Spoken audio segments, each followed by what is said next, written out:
এই 5 তারিখের পর থেকে যখন ডক্টর ইউনূস কইছে যে কোরআনের মাহফিল গুলো হবে, কোনো অনুমতি লাগবে না।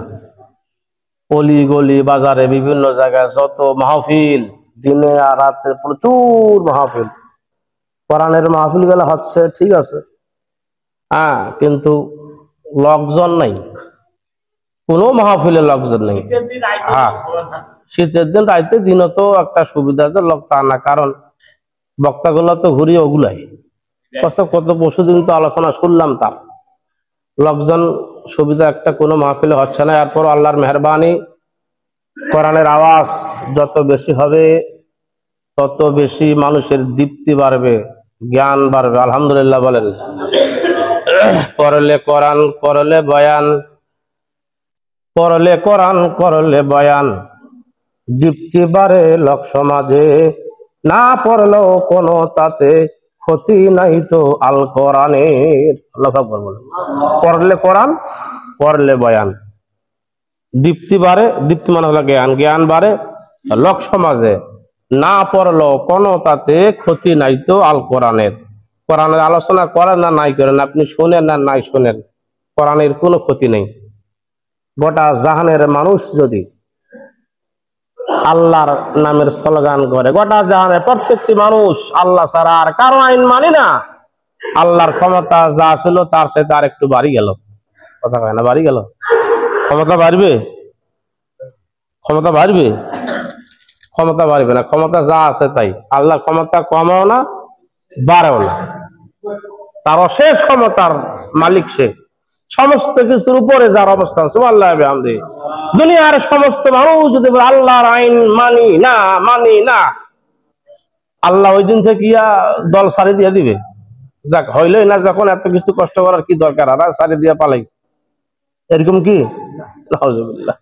আল্লাহর কোন ক্ষমতার, আল্লাহর শক্তির কম হবে না, বেশিও হবে না, আপনি মানেন আর নাই মানেন সব। তবে একটা জিনিস আমার খুব খারাপ লাগতেছে, এই কথাটি বলেই আমার আলোচনা শুরু করবো ইনশাআল্লাহ। সেটা হলো, কিছু কথা অনেক সময় বলতে হয়, আমারও মনটা চায় যে কিছু কথা আমি ইউটিউবে ফেসবুকে ছাড়ি দিই এদের জন্য।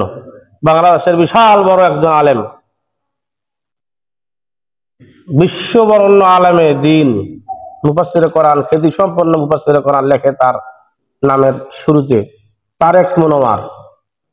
এই তারেক মনোয়ার তো এর আগে কয়েকটা বক্তব্য উনি ফরকানিয়া মাদ্রাসা নিয়ে আলোচনা করেছে, ফরকানিয়া মাদ্রাসা একটু তুচ্ছ করেছে। আমি তো বলি যে ভাই, ফরকানিয়া মাদ্রাসা যদি সেই সময় না থাকতো, ওই সময়ে আমরা ইসলাম বুঝতাম, কোরআন বুঝতাম। এখন তো বিভিন্ন রকমের মাদ্রাসা, আপনার ইংলিশ, বাংলা, অঙ্ক, হ্যাঁ, সব বিষয়ে এখন লেখাপড়া হচ্ছে আধুনিক শিক্ষায়, মানে শিক্ষার নিয়ম নীতি অনুসারে, ঠিক কিনা? সেই সময়ে মৌলভী সাহেবরা কি করতো, এলাকার লোকজন মুরব্বীরা কি করতো, মসজিদ কমিটির সদস্যরা কি করতো, মসজিদে আলিফ বা তাসা পড়ার একটা সিস্টেম চালু করতো, ফরকানিয়া মাদ্রাসা। এইভাবেই তারা দিন ইসলাম শিখেছে, এরা আবার তাদের ছেলে মেয়েদেরকে দিনের দিকে এখন অগ্রসরে দিতেছে, ঠিক কিনা? এই জন্য কোনোটাকে তুচ্ছ করা যাবে না। উনি আমির হামজার ব্যাপারে বিরূপ ধারণা তার, সে বলতেছে, বেটা তোর তো বয়স আমার, তারেক মনোয়ার বলতেছে যে বেটা আমির হামজার বয়স তো আমার হাঁটুয়ার নিচে, বয়স আধা ঘন্টা 15 মিনিট 20 মিনিট বক্তব্য দিয়ে ছাড়ি দেয়, যুবকদের বুক জমিনে লেগে যায় মাহফিল করতে যাইয়া, আর অল্প সময়ের মধ্যে মোনাজাত করে ছেড়ে দেয়। একজন আলেম আরেকজনের ব্যাপারে এইভাবে কথা বলা ঠিক, এগুলো আমি পছন্দ করি না, এগুলো ইসলামটাকে বেশি আরো পিছিয়ে দেয়। তোমাদের ইসলাম আরো বেশি পিছিয়ে যাচ্ছে। আমির হামজা একটা সাবজেক্ট নিয়ে আলোচনা করে, তাই না? আর তারেক মনোয়ার ভাই, তুমি তো বিভিন্ন অংশের আলোচনা করো, এইখান থেকে এক থাবানো, এইখান থেকে আরেক থাবা, আরেক জায়গা থেকে আরেক থাবা, তোমার আলোচনার তো কোনো সাবজেক্ট পাওয়া যায় না।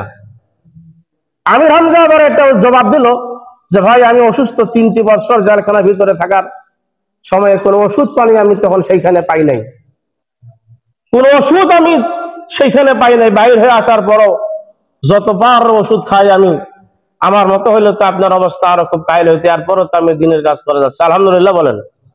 আমি বলবো আলেমদেরকে, কোন আলেম যেন আরে কোন আলেমের ব্যাপারে খারাপ কিছু মন্তব্য না করে। এটা সাধারণ মানুষের মাঝে একটা খারাপ মানে ইয়া হয় যে আলেমরাই আলেমদেরকে দেখতে পারে না, ঠিক কিনা?